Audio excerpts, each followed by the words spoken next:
Bonjour à tous. Alors aujourd'hui, je vais recevoir Pierre-Yves Rougeron, que vous connaissez tous, fondateur du Cercle Aristote, et je vais l'accueillir dans un instant. Simplement, je vous préviens, en fait, nous avions enregistré l'entretien hier, et juste avant la conférence de presse de Bayrou. Et il se trouve qu'il a annoncé quelque chose qui n'était pas attendu sur ce fameux vote de confiance, donc on va en parler dans un instant avec Pierre-Yves. Et donc, en réalité, la partie consacrée à cette conférence de presse, on la réenregistre avec cette information. Et ensuite, vous allez basculer vers une autre partie de l'entretien qui a été enregistrée hier sur notamment l'Ukraine, l'international, l'Union européenne, qui est parfaitement valable. Rien n'a changé depuis la conférence de presse de Bayrou, donc on ne l'a pas réenregistré. C'est pour ça, ne vous étonnez pas qu'il y ait à un moment une bascule vers un autre entretien à quelques heures d'écart avec le même Pierre-Yves Rougeron, mais on sera habillé différemment dans un autre décor, mais c'est normal. Mais voilà, ne vous étonnez pas de cela, c'est simplement qu'on a réenregistré pour mieux tenir compte de l'actualité tout le passage consacré à cette conférence de presse de Bayrou et donc toutes les questions qui sont liées à cette affaire. Voilà, comme ça vous êtes prévenus, il n'y a pas d'étonnement de votre part, tout va bien. Mon cher Pierre-Yves, ces précisions étant faites, je t'accueille. J'espère que tu vas Merci bien. Florian. Voilà, bah, je te réaccueille. Toujours en ta compagnie, tu le sais. Donc voilà. Et bah, c'est réciproque. Et puis en réalité, donc, on va reparler de cette conférence de presse puisqu'elle a eu lieu. Et je vais tout de suite te demander, est-ce que tu as été surpris des annonces de notre cher Premier ministre Bayrou sur ce vote de confiance le 8 septembre, qui semble quand même mal engagé pour lui et son gouvernement? Alors, c'est pas lui qui m'a surpris. Mhm. C'est pas lui qui m'a surpris. C'est certaines réactions, moi, qui. C'est pas que je les attendais pas, c'est que je les pensais statistiquement, si tu veux, incertaines. Parce que lui, il y a plusieurs possibilités. Soit François Bayrou a fait un calcul simple, hein, il faut un tout petit peu plus de 280 députés pour l'abattre, hein, un peu moins de 290. Il y en a déjà, selon les groupes qui se sont proposés pour refuser la confiance, 264 qui seraient acquis si tous les députés des 10 groupes allaient voter la chute, ce Mhm. qui n'est pas dit. Et il nous reste donc 4 groupes en partie indécis, le groupe socialiste, les fameux lyotes, les non-inscrits, et je crois que j'en oublie un. Quel est-ce? Parce que les ciotistes, ils sont obligés de suivre. Le PCF a dit qu'il. Oui, vert aussi, LFI. Euh, Par contre, PS, apparemment, il vote quand même contre, hein, a priori. PS, il voterait contre. Il n'y a Donc, plus trop de doute. soit Bayrou a dealé avec tout un scénario crescendo de montée aux tensions. Ça va être l'apocalypse, on va tous mourir, etc. Et d'un seul coup, il y a une mesure symbolique qui tombe, donc les 2 jours, par exemple. Je dis celle-là au hasard, ça peut en être une autre. Les deux Et jours là, fériés. d'un seul coup, certains disent oui, mais ce serait le chaos, on va pas y aller, finalement on n'y va pas. Et arrivé le jour J, il y a des porte-épales. Il nous manque 5 voix. Tout le monde est arrivé à sauver ses miches en disant j'ai fait semblant de m'opposer, mais ça s'est pas vu. Je me suis réellement opposé, mais ça s'est pas vu. Et tout le monde s'en sort à peu près propre. Soit, alors le problème, c'est que ce genre de manœuvre d'appareil où il faut être très très bon, c'est pas totalement la marque de fabrique de Bérou. C'est-à-dire que Bérou, il aime ce qui est beaucoup plus gras parce que c'est là où il est le plus doué. Alors, la thèse du suicide politique, je n'y crois pas plus que ça. Parce que Mhm. Bérou, il vit sa meilleure vie. Là, tu vois, là, il n'est là que pour se venger des dizaines d'années à entendre euh, sa marionnette des Guignols dire ma mémé de Bagnères de Bigorre. Tu vois, donc, si tu veux, il tient sa vengeance. Alors, on me dit, s'il démissionnait maintenant avec la superbe pour enchaîner sur une présidentielle, vous avez vu l'état dans lequel il est.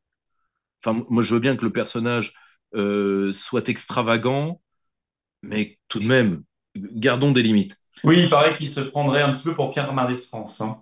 C'est ce que Il ferait mieux, tu vois, quand on maîtrise pas certains on trucs, il faut dit. éviter de les dire, parce que Pierre Mendès France, c'est quand même l'homme qui, par patriotisme, a contribué à flinguer la CED, qui a refusé le traité de Rome. Donc, Si tu veux, quand on ne maîtrise pas certaines références, il faut éviter de jouer l'effet boomerang si on ne veut pas se le prendre dans le nez. Oui, mais je Donc, pense qu'il a confondu avec Tristan Malescance, c'est pour ça.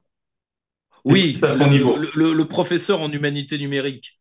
C'est beaucoup plus à Euh, à son niveau. ouais, il est plus, oui, il est plus siamois. Mais le problème, si tu veux, j'y crois pas tant que ça. Je crois pas au suicide politique. Je crois que que soit il en a objectivement, soit il est fatigué et donc il en profite pour pas avoir à claquer une dème, mais qui est pas un suicide politique, qui est juste un truc d'arrangement parce que il est lessivé, ça se voit. Soit euh, il pense que le bruit de tintement des gamelles le sauvera in extremis, et donc que là, pour le coup, euh, il sera vraiment le candidat préposé gouvernement central UE, et enfin, il sera François Bayrou tel qu'il s'est toujours rêvé. Soit Macron l'utilise pour avoir le maximum de chaos et pour aller jusqu'au bout d'un affrontement en disant, et ça, je pense que c'est ce qu'il y a dans la tête d'Emmanuel Macron, les Français, de toute façon, vont débander. De toute façon, tout le monde va lâcher contre moi parce que moi. Tu vois, c'est raisonnement macroniste classique. Et surtout que Macron en a rajouté dans la tension sur l'utilisation constitutionnelle. Donc ça, c'est un article 16 à peine voilé, hein. À peine Alors voilé. là, je vais clarifier ce que tu viens de dire. Macron vient de redire, il l'avait dit en juin, qu'il Il ne l'avait dit en s'interdit. juin déjà. Voilà, Voilà. je ne m'interdis aucun outil constitutionnel et il vient de redire qu'il ne voulait, là je parle ce 26 août, ne souhaite pas faire de dissolution, mais il ne s'interdit aucun outil Très constitutionnel. bien. Donc, ce qui veut dire, objectivement, il en a plus 40 des outils constitutionnels. Parce que tous les outils de la Ve République, si tu veux, il les utilise à son profit et non au profit de l'État. Il gouverne par ordonnance. Il a utilisé le parlementarisme rationalisé à travers le 49.3, un nombre incalculable de fois. Qu'est-ce qu'il va nous faire de plus en dehors de l'article 16? Il reste quoi, l'article 11, état de siège, et une bombolée de poule? Qu'est-ce qui reste? Ben, il n'a pas utilisé justement l'article 11 et 89 sur le référendum. Ça, il l'a pas Ah fait. oui, non, mais ça, on oublie les trucs populisto, gaulo, fascistes.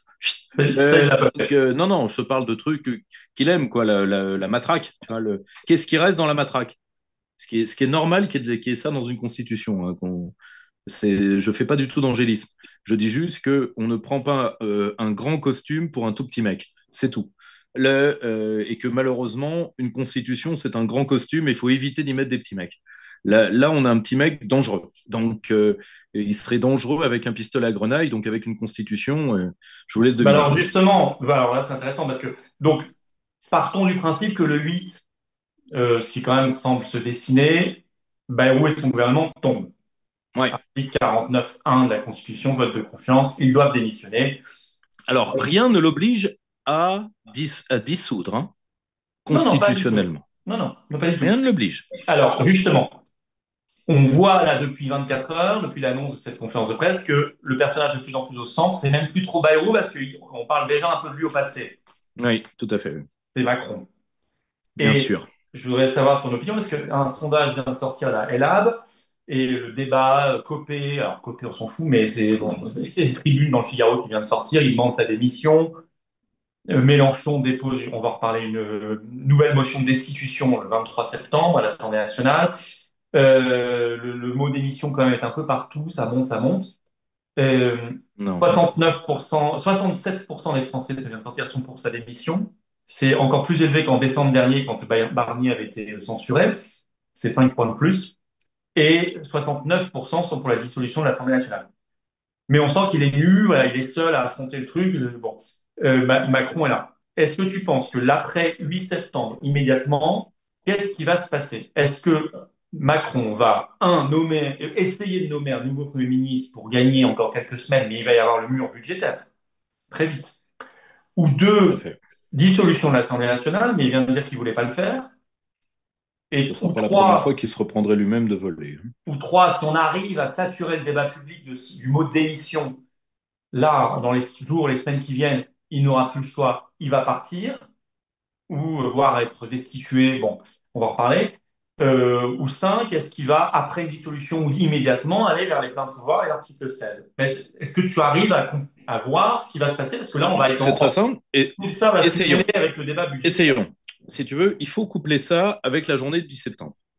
Les réseaux macronistes ont très très bien compris la manière, tu vois, parce que je le rappelle, ce dont Macron a peur, avant toute chose, c'est d'une coagulation populaire autour de ce que j'appelle la nouvelle stratification française.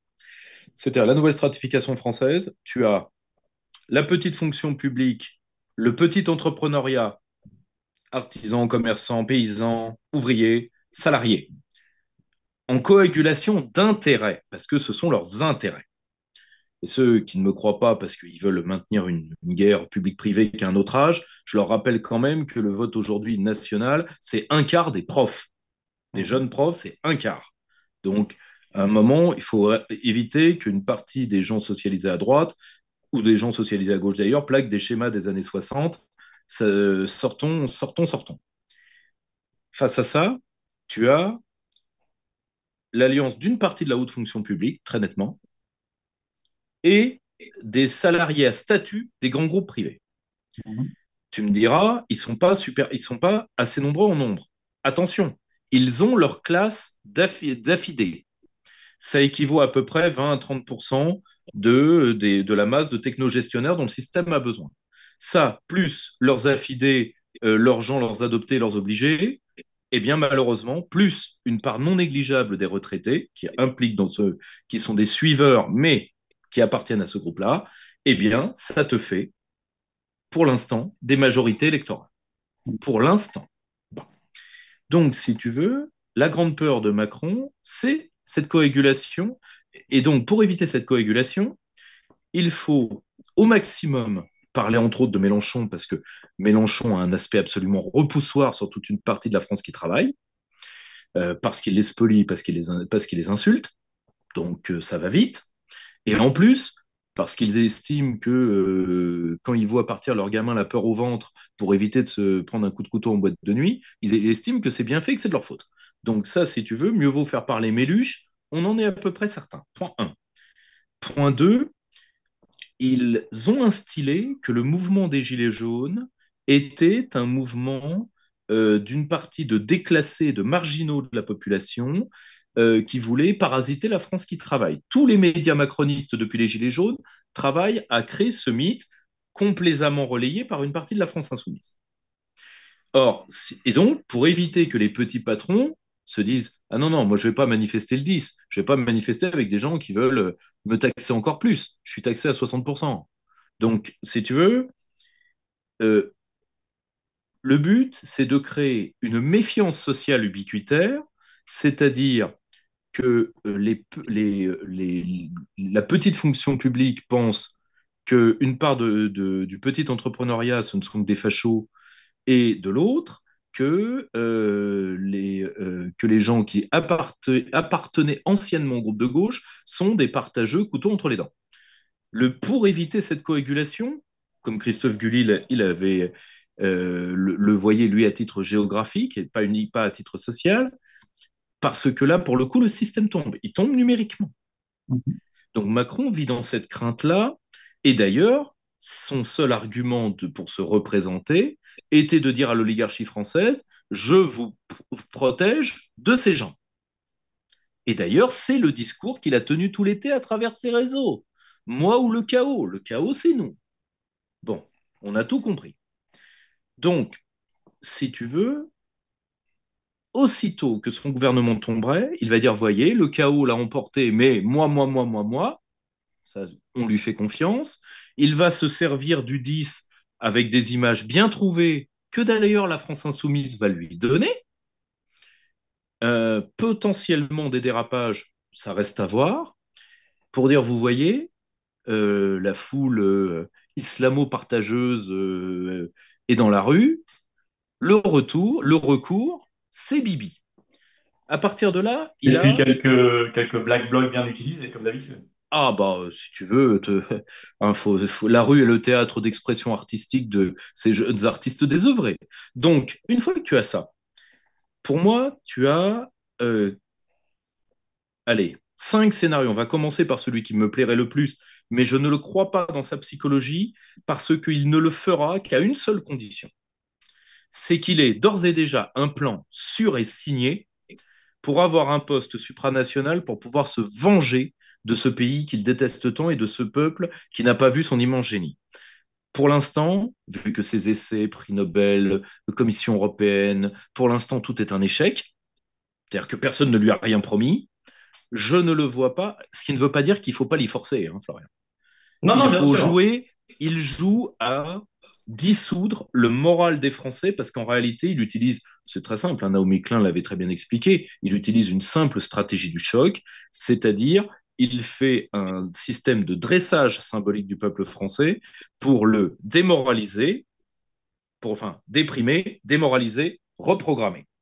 C'est C'est-à-dire que aussi simple que ça. moins on a le sentiment qu'il peut démissionner, plus il faut Non, non, l'exiger. fou, plus il faut l'exiger, parce que Bien c'est lui sûr, qu'il faut viser. bien sûr, Si bien tu veux, sûr. on va encore abattre le prochain pantin, parce que ce sera un pantin. C'est pour ça Le, que d'ailleurs, tu parlais du 10, et nous, dès le 6, et je trouve que ça tombe bien parce que ça sera 2 jours avant ce vote, nous, on est dans la rue, partout en France. bien Les manifs, sûr, ça suffit. Rendez-vous d'ailleurs pour la nationale sera à Paris à 14 heures à Port-Royal RER, le rendez-vous. Le cortège partira à 15 heures. Si tu es dans les parages, tu es le bienvenu pour parler, évidemment, mon cher Pierre. C'est dès le 6 qu'il faut se mobiliser. Le 10, même s'il y a Mélenchon, on s'en fout. Il faut faire ce qu'on a à faire. non, mais il faut faire ce qu'on a à faire. Et La le seule chose, 13, un il faut, Arras, voilà. très Mais bien important. sûr, et le 13, il y a Arras. Les assises, tu y seras. Les gens peuvent Bien sûr, s'inscrire par le lien, d'ailleurs, sous la vidéo tout à en fait. description. Pensez à vous inscrire. Ça va être particulièrement important. Attention, attention. Ce qu'il, comment dire, Donc, démission, tu n'y crois pas trop. la démission, il faut qu'on pousse.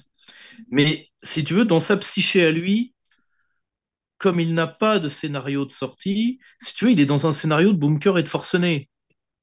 Donc là, si on le déloge, lui, il tenterait une sortie. Mais si on le déloge, là, ça va tourner à l'affrontement. Il ne peut pas faire autrement. Si tu veux, ce n'est pas un politique. Hmm. C'est profondément plutôt un psychotique. Mhm. Donc, si tu veux, il prendra pas ça comme un phénomène politique. Tu vois, c'est pas Chirac. Chirac aurait pu se dire, bon, j'ai plus de cartes à jouer. Mieux vaut que je sorte par la grande porte avant d'être sorti. C'est ma seule chance de revenir. Chirac pouvait raisonner comme ça. Chirac était un politique dans le pire des sens du terme, certes, mais un politique quand même. Macron, chancelant. Je, je, je suis même pas sûr qu'il ait cet instinct de survie primaire. Tu vois, j'en suis même pas certain et euh, je, je préfère mettre une distance tant que je maîtrise pas la donnée. Tu vois, bon. Et alors, une dissolution.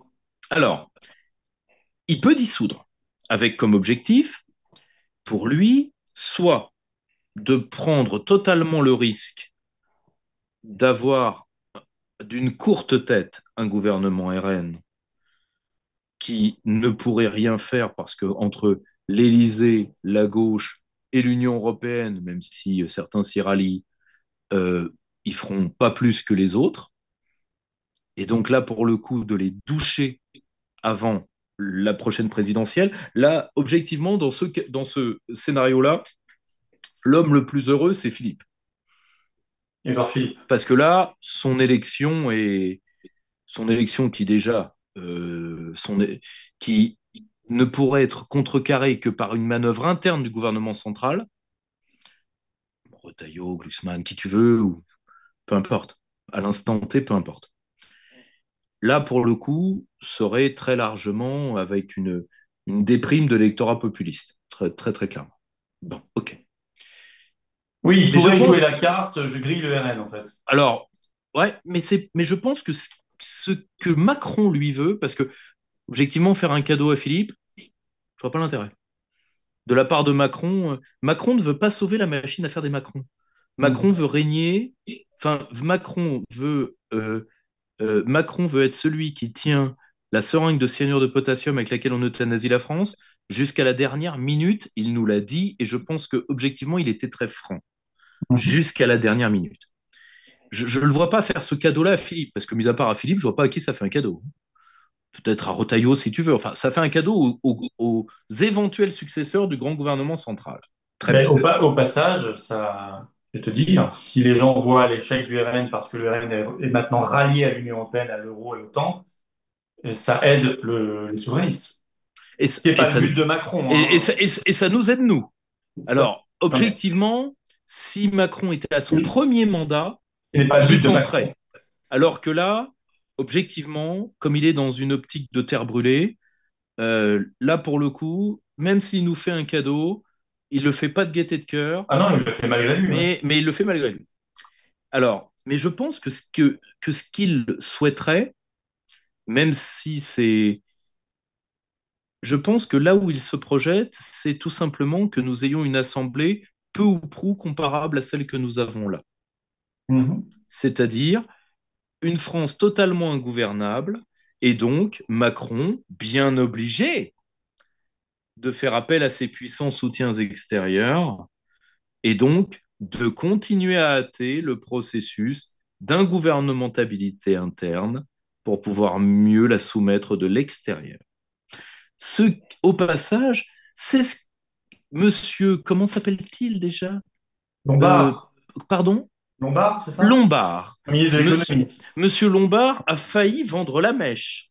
Là, il l'a vendu sur France Inter, là, ce jour. Oui, parce il a parlé du FMI. En réalité, avant le FMI, il y a la Troïka européenne. Il faut quand même bien avoir ça en tête. Alors oui, bien sûr, dans les règlements européens, il y a la BCE d'abord qui commence, puisqu'on est dans la Bien zone euro. évidemment. La première tutelle, en fait, on est déjà sous tutelle, on va clarifier, mais une tutelle plus affirmée, plus visible apparaîtrait. Et ensuite, le FMI. Et Lombard, effectivement, sur France Inter, ce 26 août, a dit, je ne peux pas dire qu'on ne sera pas mis sous tutelle. Voilà. Bon, ça fait partie de la dramatisation ambiante, Alors, ça hein, fait partie de la dramatisation, mais mais c'est pas la première fois qu'ils le en parlent. problème, c'est que Macron aurait objectivement rien contre. Tu sais ce que ça leur permettrait de faire. Et ça, c'est Breton qui l'avait dit. Ça leur permet d'aller chercher l'épargne. Notre entretien avec Pierre-Yves Rougeron reprend dans un instant. Pierre-Yves sera donc aux Assises de la souveraineté d'Arras le 13 septembre. Inscrivez-vous par le lien sous la vidéo en description pour ceux pour qui ça n'est pas encore fait. C'est ouvert à tous. Et évidemment, rejoignez les patriotes. Enfin, si vous voulez que tout se joue maintenant, on est dans une période d'ébullition. L'analyse de fond et le combat de fond, il est là. Vous pouvez adhérer ou réadhérer par le premier lien sous la vidéo en description, ou faire un don au mouvement, un mouvement indépendant qui n'a pas de financement public, par le deuxième lien sous la vidéo en description pour nous aider à financer Arras et le 6 septembre et tout le reste. Bien évidemment, et j'en profite pour vous dire que ce vendredi 29 août à 19h, on se retrouve en direct sur cette chaîne pour un gros direct. Allez, notre entretien reprend. Ah, Ça leur vieux, permet d'aller chercher les 6 000 milliards d'épargne. vieux rêve. Vieux rêve, vieux rêve. Donc, Mais je quand... voudrais juste que tu clarifies une chose. Est-ce que tu penses que pour faire ça, donc cette mise sous tutelle extérieure renforcée grâce Mhm. au bazar interne qu'il organise lui-même, est-ce qu'il va utiliser l'outil, on en revient à ce que tu disais au début, constitutionnel des pleins pouvoirs? Alors, ça, c'est objectivement, il peut soit laisser, une fois la dissolution faite, la Chambre ingouvernable, recours, moi, il est évident, particulièrement face aux problèmes budgétaires, et bien sûr, il va nous inventer des trucs. On va entendre Monsieur Apathy et, et tous les les ghouls, les vampires et les incubes et les succubes qui vont sortir de leur trou et qui vont nous dire au 1er janvier, les fonctionnaires sont plus payés, ils vont nous faire le coup comme si c'était le cut à l'américaine, alors qu'en France, les gens ignorent les procédures budgétaires. Ça ne se passe absolument pas comme ça. On n'aurait pas de budget en décembre. C'est embêtant, oui, si tu veux, ce n'est pas non plus dramatique. Oui, ben, Borne avait déjà essayé l'an dernier en disant que Ah, mais on va nous le refaire, le coup. les On cartes va nous le vitales seraient refaire. désactivées le 1er janvier. Bien sûr. On va... Mais tu sais qu'il y ajoutera l'invasion russe, évidemment. Ah bah oui, non mais ça. Et justement, j'y viens. Donc, si tu veux, évidemment, et puis la chute de Beyrouth a-t-elle été téléguidée depuis le Kremlin? Ne vous inquiétez pas, Léa Salamé enquête. Bon, donc, Sur ça, le 10 septembre est une ingérence étrangère. Tu as vu qu'ils ont sorti la carte russe, ça y est. Ah bah, si tu veux, d'ailleurs, il devrait la garder, tu sais, comme ça, en Et permanence, tu vois. il fait le 10 septembre, c'est une provocation, le jour du 10 septembre, il fait un conseil de défense informationnel sur les ingérences étrangères et la désinformation en France, le 10 septembre. C'est quand même. Ouais, enfin, oui, enfin, sur ce que lui appelle ingérence étrangère, Oui, parce oui. que Non, bon, mais si tu veux, hein, la provoque est quand même si tu incroyable. veux, ne pas voir ceux qui sont obsédés par l'ourson russe dans le jardin devraient revoir l'éléphant américain qui est dans la cour. Mais bon, là, si tu veux, évidemment, dans ce cadre-là, face à cette France ingouvernable, levée de l'article 16, à laquelle très peu dans l'establishment s'opposeront, ça, c'est tout à fait possible. Sinon, ça le contraint à négocier avec la partie la plus pourrie de la gauche. Donc, autrement dit, principalement à vouloir récupérer le groupe socialiste. Donc, ce faisant, nous avons deux candidats pour moi à l'instant T plus sérieux que les autres. Je ne dis pas que ce sera l'un des deux. Je dis que moi, à sa place, voilà ce que je fais. Alors, il peut utiliser le cornu, parce que le cornu, lui, il est volontaire. Or, des volontaires pour Matignon, il n'y en a plus des masses. Gros problème avec le cornu, c'est que je ne vois pas ce que ça apporte de plus d'avoir l'ombre d'Édouard Philippe au gouvernement, donc, et d'avoir, je crois qu'il est numéro 2 du groupe Horizon, si mes souvenirs sont bons. Et mis à part de tirer une balle dans le dos d'Édouard Philippe, parce que ça, c'est une balle tirée dans le dos, hein. Édouard Philippe fait tout pour qu'on ne se rappelle pas qu'il ait un jour serré la main d'Emmanuel Macron. Et là, tu as son bras droit à Matignon. Autrement dit, si tu veux, là, c'est le premier clou dans le cercueil du fils de Juppé. Et je pense que Macron, d'un point de vue tactique, il pense pour ça. Politique de terre brûlée macronienne habituelle. Euh, Très difficile pour le. Alors, le Cornu, il ne peut négocier avec la gauche qu'à une seule condition, c'est que lui, il va jouer la carte russe de manière hystérique. C'est la seule chose qu'il a. Il n'a que ça dans le jeu. Moi, je vois un autre. Alors, j'ai Le entendu. Cornu, excuse-moi, avant ton deuxième homme, le Cornu est aussi très proche du RN. N'oublie pas les dîners secrets de Tout à fait. Non, non, tout à fait. Dîner secret, le Cornu Bardella, le Cornu Marine Le Pen. Alors, si tu veux, alors lui, il serait utilisé pour être à peu près sûr que pour calmer le front. Parce que lui, il est dans le scénario où l'élite voit le léger coup de menton du front comme une vengeance pour toutes les avanies judiciaires qu'ils ont eues et qu'ils vont encore avoir. Euh, c'est d'ailleurs leur réaction, je te le dis, qui m'a le plus surpris, parce qu'une éventuelle dissolution implique la fin de la carrière non pas politique, mais parlementaire de Marine. Bah, attends, mais je vais te dire, voter contre la confiance, il n'avait pas le choix, si tu veux.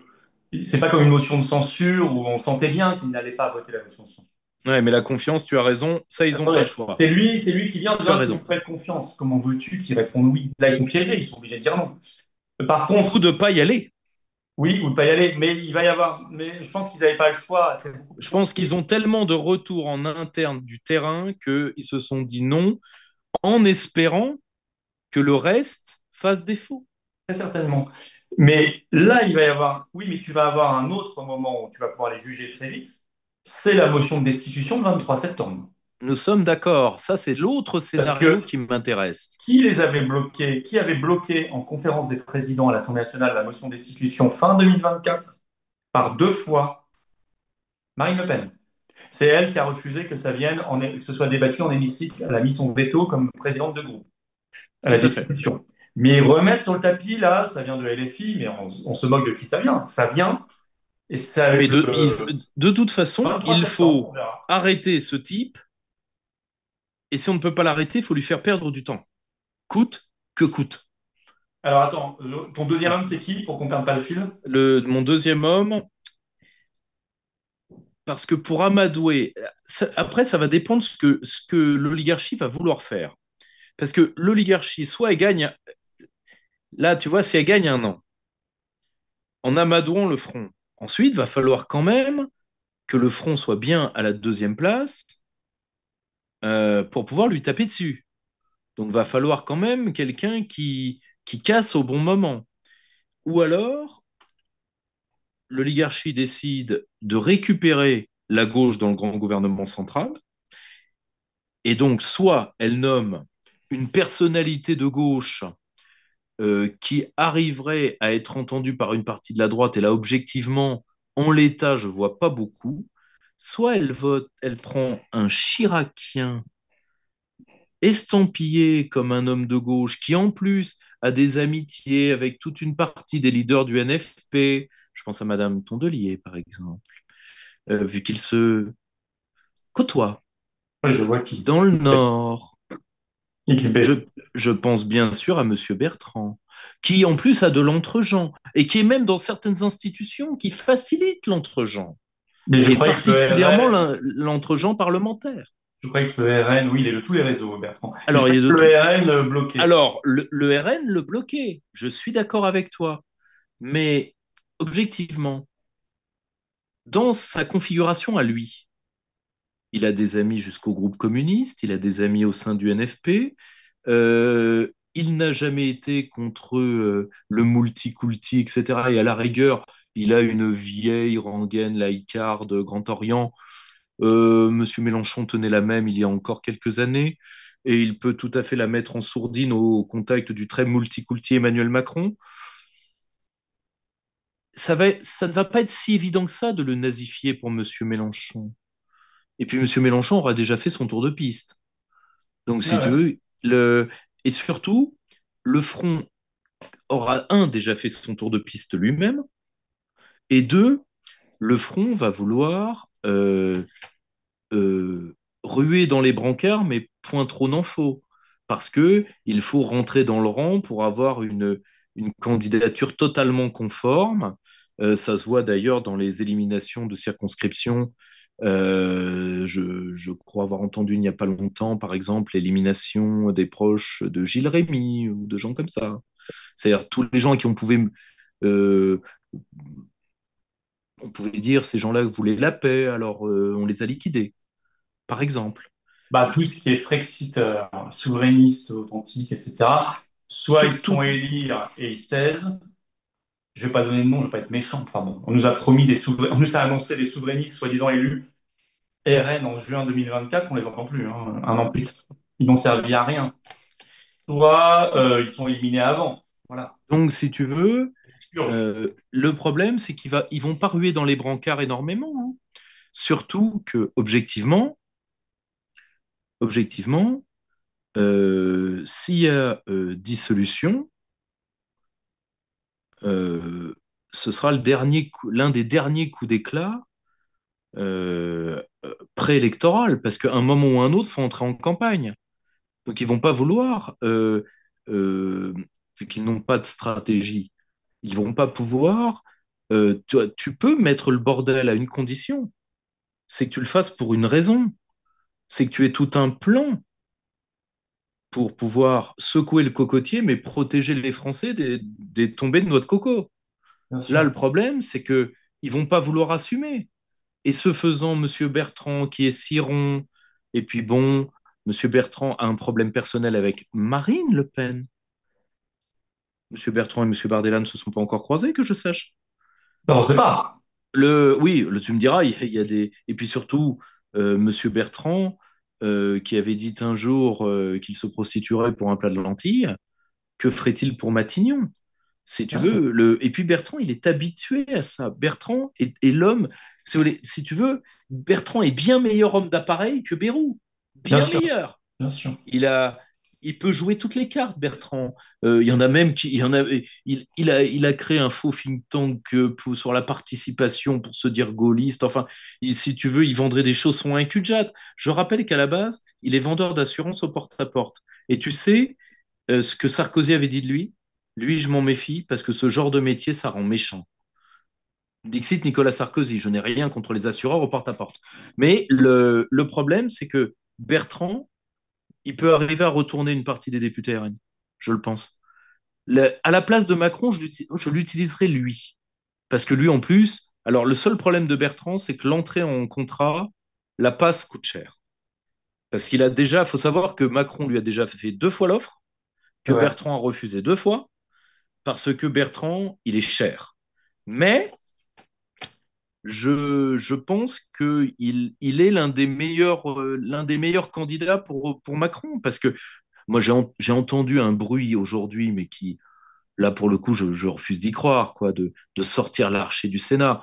Quand, quand on est là, c'est une folie furieuse. Ça veut dire que vraiment, il n'y a plus rien, de rien, de rien. Faut déjà Macron n'en est pas là, réussir, hein. Enfin, déjà, il faut le sortir du Sénat. faut vraiment le sortir en fait. Tu vois, il faut l'extirper, C'est un peu faut comme Bayrou qui l'expurger sort, du Sénat. comme quand Bayrou doit sortir d'un rafale, si tu veux. C'est du même niveau de difficulté. Mais Mais je crois plutôt aux 2 hommes que je t'ai dit, donc le Cornu. Ça, ce serait si Macron veut terminer son mandat à centre droit, ou s'il veut maintenir le grand gouvernement central plutôt ouais, dans un esprit en marche de base, c'est-à-dire énarchie de droite, reliquat de gauche libérale. Et là, il utiliserait Bertrand. Alors, par contre, attention, le Cornu, ça implique de ne pas avoir de possibilité de négocier la. Enfin, ça implique d'envoyer toute une partie du PS dans la roue de Mélenchon. hmm, Et l'autre, c'est un autre prix, c'est de devoir se débarrasser temporairement et de devoir les opposer une fois leur retour à la maison de M. Darmanin et de M. Retailleau, hmm. qui, une fois réunis dans le même poulailler au LR, n'auront plus qu'à s'entretuer, ce qu'ils ne manqueront pas de faire. Parce que M. Bertrand et les deux susvisés ne peuvent pas se sentir. Bien sûr. Mais Donc, Darmanin était un de ses élus au conseil régional. tout à fait. Qui Donc, déteste. si tu veux, voilà, grosso modo, là, on est vraiment, là, tu vois, ça suinte la politique dans ce que ça a de plus gras, mais voilà, grosso modo, ce que je vois. Bah écoute, on va finir cette partie-là sur ça, en rappelant qu'il faut évidemment être très mobilisé en septembre parce qu'on a une fenêtre de tir pour faire entendre nos idées sur les Bien listes. sûr, si tu veux, face à toute cette politique aérie, Mais oui, prendre de la hauteur. mes amis, je vous le dis, face à quelque chose qui ne demande qu'à tomber, nous devons pousser. Pousser. Voilà, c'est Pousser pousser, Macron pousser dehors et pousser Macron dehors. et Coûte que pousser coûte, nos c'est lui idées notre cible, hein. et pousser nos idées à un moment où il va y avoir un marigot politicien, pousser nos idées de redressement national et de libération nationale, plus que jamais. Et c'est pour ça qu'on se mobilise le 6, le 10 pour ceux qui veulent le faire, le 13 à Arras. Et j'étais très heureux d'avoir ton analyse et qu'on refasse cet entretien sur cette partie-là. Et je vais te laisser, mon cher Pierre-Yves, on va enchaîner avec ce que nous avons enregistré sur la suite, qui est parfaitement d'actualité, puisque rien n'a été modifié par cette conférence de presse. On voit quand même Macron aussi avoir, c'est pas si anecdotique que ça, parce qu'il en parle beaucoup dans Paris Match. Il se fait interroger beaucoup sur l'affaire Brigitte, les plaintes qu'eux-mêmes déposent aux États-Unis, Non, etc. Tu le vois, alors il y a le problème financier, il y a un problème de base, c'est qui paye. Parce que la plainte aux États-Unis est évaluée à 10 millions de dollars, hein. La plainte plus cabinet d'enquêteurs, etc. Ils n'ont normalement pas le patrimoine, d'après leur patrimoine officiel, ils n'ont pas du tout les 10 millions de dollars. Bon. Donc il y a un vrai sujet, sachant que le président de la République n'est pas un agent public, il n'a pas la solidarité fonctionnelle qui prend en charge ses. Donc s'il le fait, c'est du détournement de biens publics, s'il fait payer par les Français, bref, il y a tout un sujet financier, mais au-delà de ça, il y a une stratégie de communication très étrange.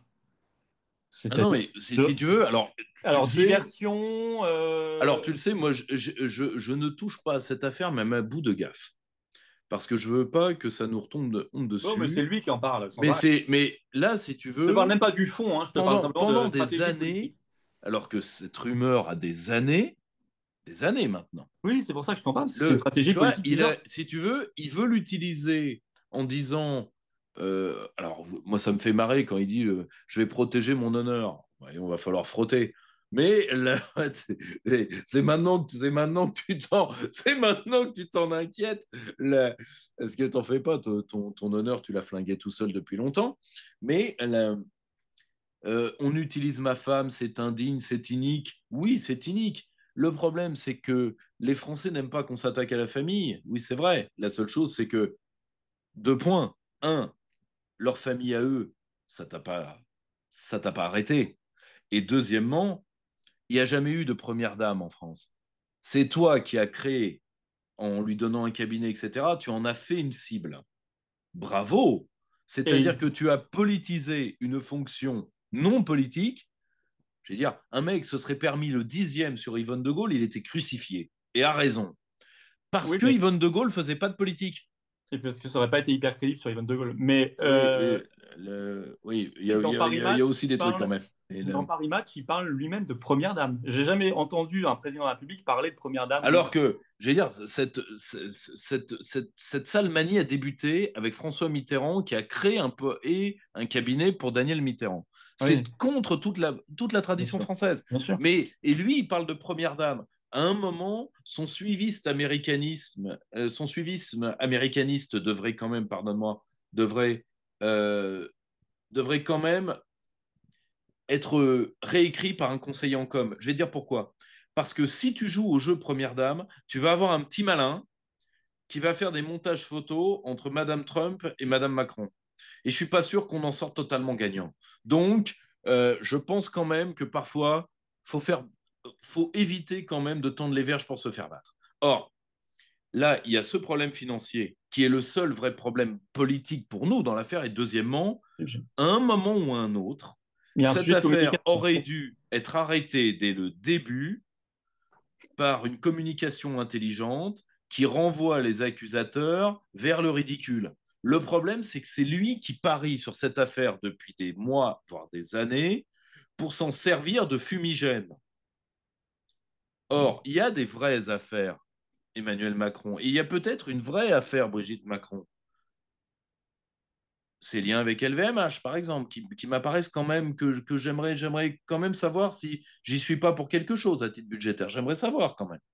Tu vois, là, pour le coup, il y aurait de vraies affaires. La seule chose, c'est qu'il se sert de ça comme fumigène. Là, maintenant, il veut porter plainte contre Candace Owen. Non, mais Tout ceci est ridicule. ça devient C'est-à-dire délirant. que Emmanuel Macron, tu vois, va réaliser le rêve de la bourgeoisie décadente de province française, c'est-à-dire devenir un sujet de talk show vulgaire aux États-Unis. Et ça Voilà. y est, c'est parti. Youpi. Et pas que aux Bravo. États-Unis. Et Tu pas que aux vois, États-Unis. tu vois, de Hugues Capet à ça, on peut dire qu'on aura quand même descendu quelques marches. Quelques-unes, oui. Sur la politique internationale, il était d'ailleurs, on parle des États-Unis, il était il n'y a pas longtemps aux États-Unis. Tu as vu cette brochette face à Trump? Non, mais c'est juste où il pousse un peu un moment Ursula parce qu'elle va être sur la photo à côté de Trump, et ça doit être lui. Bon, imagine De Gaulle là-dedans. Enfin, je veux dire, non, on l'imagine pas d'ailleurs, c'est inimaginable. Mais Non mais, comment tu as vécu ça? Et moi, avec un grand éclat de rire, je pour tout remarque que te la dire. France est de plus en plus considérée comme un paillasson. Tu as quand même une lettre aujourd'hui de l'ambassadeur américain en Je sais. France. Je ne parle même pas du fond du sujet, mais qui nous dit quelle politique nationale est à l'école, quelle politique internationale on doit mener. Alors, il est vaguement convoqué au Quai d'Orsay. Normalement, il devrait être limogé immédiatement. Enfin, quel que soit le pays, un ambassadeur n'a pas à s'ingérer dans la politique nationale et internationale de la France. Euh, Je te mais rappelle nous que sommes l'ambassadeur considérés. des États-Unis a une grande expérience en la matière, chez nous. Ouais. Oui, oui, Je oui, te bien sûr. rappelle, il y a quelques années, quand l'ambassade des États-Unis faisait faire des tours Bien aux sûr, acteurs ouais. américains en banlieue. Oui, puis les oreilles sur le toit de l'ambassade Bien pour sûr. écouter les Donc, présidents. ça fait très longtemps que l'ambassade des États-Unis aurait dû être déplacée, Elle est à côté de l'Élysée, tu tout près. vois, aurait dû être déplacée loin, Mais il y a un loin. problème, c'est que la France, et on l'a vu aussi la scène face à Trump, on voit aussi des propos de Poutine ou de Medvedev ou de Lavrov régulièrement. On voit ailleurs, même en Afrique, ça. La France est considérée comme un paillasson. Oui, je sais. On a vu aussi Netanyahou cet été, on a vu des présidents africains, on a vu beaucoup de choses. Mais partout, sur n'importe quel sujet, la France est considérée comme un paillasson. Alors, diplomatie macroniste et disparition de la souveraineté. Enfin, tu mets où le... Bah, c'est très simple. Je fais le lien avec la scène de la brochette, parce que je trouve que Macron avilit la France quand il accepte ça, d'être Mais il reçu en avilit la brochette. France complètement. Il avilit la France complètement. Comment tu l'as vécu cet été Bah, si tu veux, diplomatique? moi je l'ai vécu d'abord par un grand éclat de rire parce que je me suis dit, quand même, détester son pays à ce point devient ridicule. C'est ça. ridicule. Tu vois, là, tu sais, nous vivons, tu sais, rappelle-toi de Ridicule, le film d'avec Lucchini. Ouais, Tu vois, 3 ans après, si je suis bien, l'histoire se passe en 1785-1786. ouais. 3 ans après, c'est la Révolution. Donc, si tu veux, voilà, vous êtes des nobliaux au Ancien Régime. Vous êtes cette oligarchie dégénérée et poudrée, sans, Bon j'irai jeu de pas mots. plus loin dans la métaphore, elle ira plus loin toute seule, le, qui a malheureusement appelé le bras des révolutionnaires, qui ne voulaient pas aller jusque-là pour la plupart, parce que vous avez attiré sur notre peuple la faiblesse, et la faiblesse attire la destruction. C'est comme ça. Et la vie internationale, c'est comme ça. Je vais dire, à la minute où la France dit stop, c'est stop pour tout le monde. Le problème, c'est que nous détruisons nous-mêmes notre propre puissance par européisme, par détestation de nous-mêmes, parce que, alors je ne sais pas pourquoi, toute une génération a été élevée à baver devant l'Europe. Aujourd'hui, vous l'avez. Et l'Europe, ce sera jamais que ça. Bon, c'est un échec, oui, un échec annoncé. Hmm. Bon, et vous n'aurez jamais mieux que ça. Vous n'aurez jamais mieux que ça. Parce que l'Europe, c'est quoi? C'est un Reich avec toutes les pathologies d'un Reich. Et un Reich en plus pour vieux. Parce que la dernière fois qu'ils ont eu un Reich, ils avaient au moins une jeunesse à sacrifier. Ils l'ont fait. C'est une cartouche que tu tires qu'une fois. Donc, maintenant, vous avez un Reich pour vieux. Bon, terrible. Et encore, Terrible. les retraités prennent cher, Ah là. non, mais le problème, c'est que maintenant, l'Union européenne n'est pas un fait politique. Il n'est pas fait pour faire vivre des hommes ensemble et leur faire traverser le temps. Parce que c'est ça, le politique. Elle n'est pas du tout faite pour ça. Elle est en train d'entrer dans son caractère autophage. C'est-à-dire qu'elle va bouffer, y compris ceux qui y ont cru. Tu vois, c'est atroce, hein, mais c'est une grande idéologie totalitaire. À la fin, il y a eu beaucoup de bolcheviks sincères qui ont été tués. Et bien à la fin, ça va être pareil.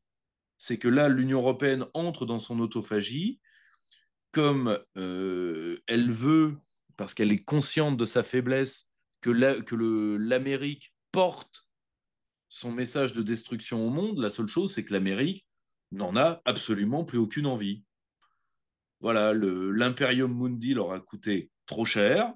Donc maintenant, Trump leur dit, je ne vous laisse pas totalement tomber, mais le petit doigt par lequel je vous tiens coûte tant. À sa place, je ferais la même chose. Ouais, Lui, il est là pour l'intérêt national américain, hein. Il est président des États-Unis, je bien le sûr. rappelle. Quand je vois Bien des sûr. gens dire Trump nous a trahis, Trump ne vous a jamais rien promis. Bien sûr. Là, il fait ce qu'il a à faire. La seule chose, c'est que vous n'avez pas la force de vider les traîtres qui sont en train de vendre le pays à l'encan. C'est ça le vrai problème. Or, si tu veux, Macron a cette tendance à oublier qu'on ne respecte que les forts. Tu vois, là, par exemple, rappelle-toi, au milieu de l'été, il commence à raconter des conneries sur l'histoire du Cameroun. Pourquoi Mhm. faire? Pourquoi faire? Quel intérêt? Tu sais, il y a une phrase que j'aime beaucoup dans la théologie chrétienne et qui est particulièrement prise au sérieux par les orthodoxes, qui est de laisser les morts enterrer les morts. Parce que là, pour le coup, avec tout ce qui s'est passé au Cameroun, tous ceux qui l'ont vécu des deux côtés sont morts. Mhm. Donc, si tu veux, à un moment, on ne respecte que les forts. Et les pires crimes qu'on laisse faire, là, l'Union européenne participe à la mise à mort massive des Congolais. Tout le monde s'en fout. Et à la brutalité sauvage d'un homme comme Paul Kagame. Mhm. Ça, vous aurez à en répondre, parce que ça, c'est le crime que la France a essayé, contre vous, d'éviter. Seul pays à avoir essayé de l'éviter. Tout à fait. Or, le souci, c'est que vous dévitalisez les États et les peuples, alors que vous avez des rêves de force. À un moment, il faut sortir de la schizophrénie, de la psychiatrie. Or, est-ce que tu as vu à Washington, là, tous assis devant le bureau, c'était ça, hein. C'est-à-dire, ce sont des gens qui vampirisent la force de leur peuple, qui la dévitalisent qui ont même peur de la force de leur peuple. Le cas typique, c'est Starmer. Starmer, c'est quand même l'homme qui est là pour éviter que la Grande-Bretagne redevienne ce qu'elle était. Tu vois, il est terrorisé par le peuple britannique, Starmer, à un point. Tu vois, il a tellement peur de Farage qu'il a réduit qu'il a réduit la balance migratoire et il en a fait une balance négative. Tu te rends compte? Tellement Ouais, il a ouais, peur. Or, pourtant, Starmer, c'est plus qu'un immigrationniste, hein. Mais ouais, ouais. là, il est mort de trouille. Et tu vois, tous ces mecs-là, qui ont été les sangsues de leur peuple, ils se rêvent Alexandre le Grand, qui Alexandre le Grand, qui Hannibal, qui Attila. Regardez-vous, c'est dramatique. Et Trump vous a traité comme vous le méritiez. Bien Tu sûr. vois, la seule chose qu'il fallait dire à Donald Trump, c'est bon, Monsieur le Président, je pense que on a fait assez de mal dans ce dossier. Donc nous, on va se retirer, on va lever les sanctions, on va faire en sorte de ne plus toucher à quoi que ce soit de la situation ukrainienne. Vous êtes le seul que les Russes respectent dans un dialogue au moment où nous parlons. Donc on va rendre pour une fois un service à tout le monde, on va dégager. Oui. C'est le quand tu as c'est le seul moyen de rattraper un dossier aussi merdeux, Tu Florian, hein. fais ça et tu soutiens l'organisation d'élections immédiates en Ukraine. Tu sais, l'organisation Que d'élections et le Zelensky et n'est une grande plus, conférence, l'équivalent d'un grand sommet sur les frontières dans la zone, terminé. bien sûr, Tu donnes tes bons offices et tu dis plus un mot. strictement l'inverse de ce que fait l'Union européenne depuis, qui est en train d'essayer de saboter les efforts de paix. Tu l'auras Au point reproché. que Poutine l'a assumé publiquement en disant que l'UE ne nuise pas à nos accords. Ça s'est retrouvé dans le Figaro. Donc là, on n'est pas dans C'est maintenant conspi.net. criant, criant, criant. Zelensky le fait pour rester au pouvoir, l'Union Non, mais européenne pour avoir son armée, Macron euh, pour rester. Bon. et tu te Et rends compte, alors que là, j'espère que cette information est fausse. Mais si les chiffres que la Russie aujourd'hui a avancés, ce qui ferait d'1,7 million hors de combat ukrainiens, c'est ouais, pire que toutes nos évaluations et que tout ce sur quoi nous avons tablé jusque-là. C'est-à-dire que l'Ukraine comme État unitaire ne s'en relèvera certainement jamais. Ça, si tu veux, ça me... Ça, tu te rends compte, ils sont à peu de choses près 45 millions, 50 millions peut-être.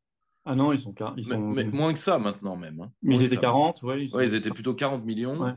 Ils sont Tu même, vois, maintenant ils sont 30, non? Un truc comme tu ça. vois, le 1,7 million Ah non, non, mais bien sûr. tués hors de combat. Et enfin, si tu veux, ça, l'Union européenne, l'Europe a toujours été une idée morbide. Donc on a tué plus de gens pour la faire qu'elle n'a sauvé de pauvres types. Or, le problème, c'est que là, le mortier de l'Union européenne, c'est le sang de ce qui reste de la jeunesse ukrainienne. C'est ça. Or, 1,7 million morts, si vous les avez, je vous souhaite de bonnes nuits pour dormir avec ça. Et je comprends que M. Zelensky, qui était tellement pressé de partir il y a un an, mais qui aujourd'hui a des difficultés à se dévisser lui-même de son siège, parce qu'il pense, peut-être pas totalement à tort, qu'il faudra partir loin.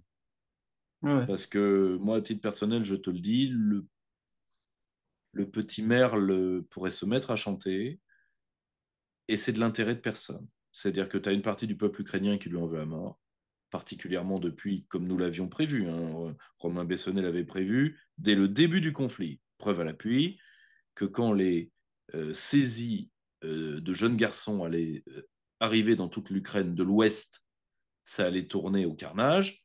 Or, tu as tous ceux dont on a embarqué les fils, les oncles, les frères, qui veulent sa peau.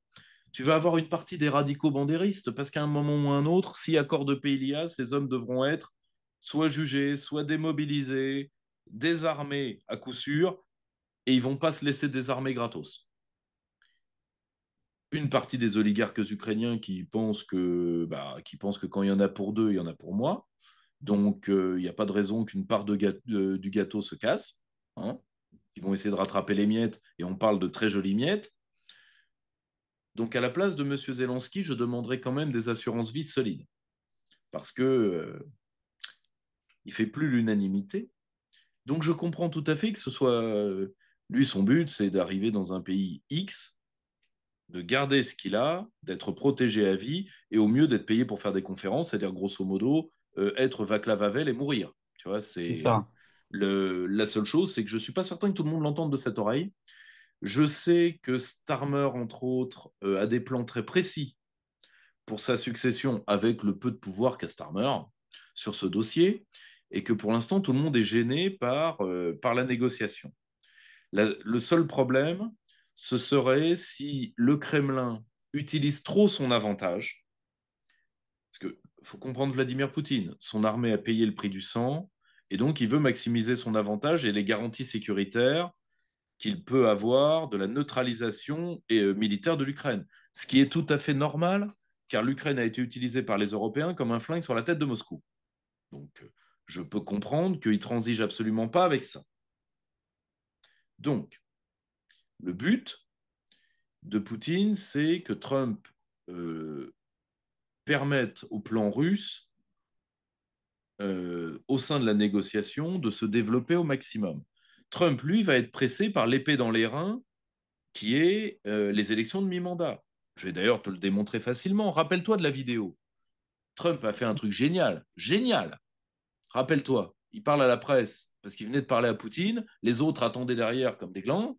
Et il dit, vous savez, ces affaires de vote, j'en profite, hein, mais ces affaires de vote par correspondance, on va mettre fin à tout ça. Et donc là, pour l'Américain de la rue, l'événement de la journée, c'était ça, parce que ça a servi à des fraudes électorales beaucoup trop lourdes aux États-Unis. Et deuxièmement, c'est une baffe derrière la tête du Parti démocrate qu'il n'a pas vu venir. Donc, si tu veux, coup magnifique. La seule chose, c'est que Trump ne veut pas, à l'approche des élections de mi-mandat, qui sont des élections quand même, quel que soit le président des États-Unis, difficiles à passer. Bien sûr. Et il ne veut pas avoir l'épée ukrainienne dans les reins. Et je crains que si le Kremlin pousse trop son avantage, Trump à un moment dise, oh, ça va, j'ai fait ce que j'ai pu. Et donc, ça mettrait la Russie, alors que ce n'est pas ce qu'elle veut, directement en face d'Européens qui n'ont pas de, comme ils n'ont pas de machine arrière, cette bande de crétins, vont nous ruiner à acheter des armes qui vont faire perdurer la guerre sur des lambeaux d'armée ukrainienne et qui serviront, je te le dis tout de suite, parce que c'est la prochaine étape, ça a déjà commencé. Une partie du SBU, entre autres, passera à l'action terroriste sur territoire russe, et là, Bien ça sûr. peut pourrir la situation pendant des mois, des années. Aux frais de qui? Aux frais de Nicolas qui paie. Donc ça, ce serait le pire scénario pour nous. Et autant, tu vois, on est dans une négociation internationale, donc je comprends ce que veut le Kremlin, je comprends ce que veut Trump. Là, pour le coup, si Vladimir Poutine maximise son avantage, ça pourrait même se retourner contre lui à terme, parce que, euh, parce que ça le mettrait en face des Européens qui, eux, n'ont plus aucun sens politique dans ce conflit. Donc, voilà, on est dans cette guerre inutile. Tu imagines que si ça continue jusqu'à Noël et qu'on est réellement à 1 700 000 morts, enfin, en tout cas hors de combat, ça veut dire un bilan à 2 millions à la clé à Noël, hein. Ouais, bien Parce sûr. que c'est simple, hein, c'est 1 000 morts jour, hein. C'est 1 000 morts jour. Et l'Europe, mais ça c'est normal, hein, à chaque fois que, comme disait Bismarck, qui parle d'Europe ment, le problème c'est qu'après avoir menti, enfin, qui parle d'Europe ment, qui fait l'Europe tue. C'est ça le problème. Oui. Encore une belle démonstration pour se barrer de tout ça. Ah Ça oui, s'appelle là, si tu veux, mais c'est ce qu'ils veulent. Ils reprendre veulent, en main notre diplomatie, notre ah non, mais souveraineté. ils veulent que la guerre leur permette le coup d'État institutionnel. C'est Donc, évident. si tu veux, tout partisan de la paix est aujourd'hui un eurosceptique strict, Mais évidemment. minimum, Et Frexiteur, et Frexiteur. ça sera mieux. Non, mais c'est évident que ça sert à ça. C'est le même coup d'état que pour la santé avec le Covid. Et là, sur la Ouais, guerre, ouais. c'est avoué, grand discours récemment de Mario Draghi qui a dit grâce à la guerre, on va transformer tout Ouais, ça en il, État. Voilà. C'est drôle, il ressort de sa boîte une fois par an avec ça, lui. Oui, et puis ça fait des dizaines d'articles dans la presse française très élogieux pour dire il a raison, il faut faire un État fédéral européen. Oui, bien sûr, bien sûr. Voilà. C'est Bon, le. les choses sont quand même très claires maintenant. Enfin, je trouve Oui, que mais ça a c'est l'un des décanté. avantages de notre situation, Ça c'est a qu'il y a plus décanté. grand monde qui peut avancer masqué. Ah non, c'est très très clair là. Ben, en tout cas, ça allait encore plus dans tes explications. Merci. On va s'arrêter là, mon cher Pierre-Yves. On se retrouve à Arras au plus tard, le 13 septembre. Hein, il y a le lien d'inscription sous la vidéo en description pour les assises de la souveraineté. Notamment, tu l'as cité avec notre ami aussi Romain Bessonnet, qui est au cercle Aristote également. Merci à toi, Pierre-Yves. À bientôt. Merci Florian. À très vite. Ok. Super. Eh bien, un grand merci à Pierre-Yves Rougeron, du Cercle Aristote, qui sera présent aux Assises de la souveraineté d'Arras le 13 septembre, le samedi 13 septembre. Inscrivez-vous par le lien sous la vidéo en description. Ça n'est pas encore fait. C'est vraiment le rendez-vous où on doit être, surtout vu ce qu'on vient d'apprendre pour le 8 septembre. On a voulu actualiser un tout petit peu l'entretien, même si le fond ne change absolument pas. Beaucoup de sujets abordés dans cet entretien, des sujets nationaux, internationaux, très très importants, et une ligne claire de sortie de l'Union européenne, de reprise en main de notre destin pour sauver la France. Et quand ça bouge, comme maintenant, c'est l'occasion pour nous aussi de bouger plus vite et plus fort, encore unis, rassemblés et dans l'action concrète, ce qui est vraiment la devise des patriotes. Merci de partager sa vidéo, un petit clic sur le bouton s'abonner, un petit clic gratuit sur le bouton s'abonner à la chaîne. Ça n'est pas encore fait. Pensez à vous abonner à la chaîne, c'est très efficace pour que les vidéos circulent mieux, bien évidemment. Et puis, pensez à nous rejoindre. Voilà, si vous êtes d'accord avec tout ce qui est dit, venez déjà à la manif, ça suffit. Les manifs du 6 septembre, rendez-vous Paris, 14h, Port-Royal RER, le départ du cortège à 15h, et partout en France. Vous verrez tout cela sur notre site. Aux Assises de la souveraineté d'Arras, je vous l'ai dit, et puis rejoignez-nous aux Patriotes. Évidemment, on se retrouve ce vendredi 29 août à 19h pour notre grand direct, et puis on peut se retrouver aux Patriotes. Vous pouvez venir dans le plus grand mouvement souverainiste et de résistance de France dès maintenant. Vous pouvez adhérer ou réadhérer ou faire un don de soutien et profiter au passage d'une défiscalisation pour vous, puisque ça fait baisser vos impôts. Il y a 2 tiers de défiscalisation pour vous sur chaque adhésion, réadhésion ou don aux Patriotes. Vous rejoignez un mouvement qui se bat, qui est le plus grand mouvement de résistance de France, qui est dans l'action concrète, le rassemblement. Et si vous partagez nos analyses, c'est maintenant qu'il faut venir. C'est maintenant qu'on se retrouve. Seul on fera rien, ensemble on gagnera. Vous pouvez adhérer ou réadhérer aux Patriotes dès maintenant par le premier lien sous la vidéo en description. Ce lien est également en commentaire épinglé, une petite fiche sur l'écran maintenant et dans quelques secondes un lien sur l'écran. Ou faire un don au mouvement et nous permettre de financer nos actions si l'on ne peut pas. Nous n'avons pas 1 euro de subvention publique, rien de rien de rien. Faire un don au mouvement, c'est le 2e lien sous la vidéo en description. Sinon, les liens sont aussi sur le site, bien sûr, les-patriotes.fr. Et donc, je le disais, tout ça fait baisser vos impôts. 2 tiers de défiscalisation pour vous. Bravo aux donateurs, aux réadhérents, bienvenue, aux nouveaux adhérents, patriotes. Vive la France!